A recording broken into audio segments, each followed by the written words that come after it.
عبادات شهر رمضان كتيرة جدا، بنبقى محتارين ازاي نرتبها ونعمل بيها بشكل سليم. من ضمن العبادات دي تلاوة القرآن وقيام الليل وذكر الله من أذكار الصباح والمساء، وذلك في قول الله تعالى في سورة الأحزاب في الآية رقم 41: بسم الله الرحمن الرحيم، بعد أعوذ بالله من الشيطان الرجيم: يا أيها الذين آمنوا اذكروا الله ذكرا كثيرا.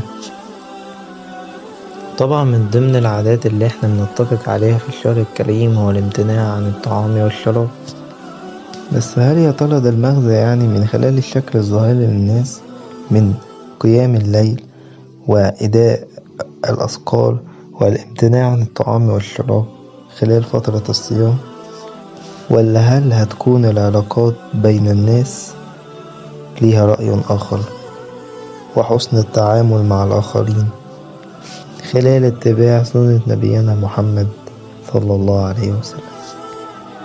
وذلك لأننا كلنا متساويون، لا تفريق ولا تمييز بيننا إلا في العمل، وذلك في قول الله تعالى في سورة الحجرات: أعوذ بالله من الشيطان الرجيم، بسم الله الرحمن الرحيم: يا أيها الناس إنا خلقناكم من ذكر وأنثى وجعلناكم شعوبا وقبائل لتعارفوا إن أكرمكم عند الله أتقاكم إن الله عليم خبير. فالكرم هنا في التقوى. التقوى هنا بتيجي من العبادات، بتيجي من حسن المعاملة مع الأشخاص، إن إحنا نعاملهم بوجه حسن، نعاملهم بصفاء نية، منكونش شايلين خالص من حد، نحاول نحسن علاقتنا مع الناس، نحاول نزود من صلة الرحم خلال الشهر الكريم ده، وذلك في قول الله تعالى: إنما المؤمنون إخوة. فلازم نعرف إن كلنا إخوة مع بعضين، ما ينفعش يكون ما بيننا تخاصم.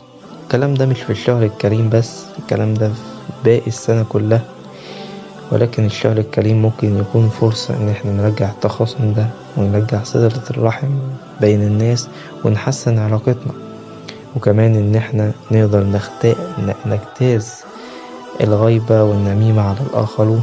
فاحنا مش بنصوم عن الأكل والطعام بس، لا، احنا بنصوم كمان عن الغيبة والنميمة، وبنصوم عن الكلام عن الآخرين بسوء.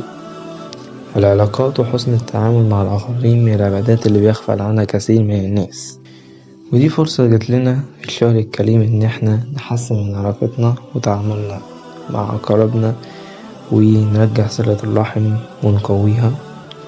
كمان جبر الخواطر وإرضاء الآخرين حتى لو هيكون على حساب نفسك هيكون ليه أجر عظيم جدا في الشهر ده. فتعالى نحسن علاقتنا مع إخواننا ونكون سند ليهم في هذه الحياة وصحبة معهم صالحة في الآخرة.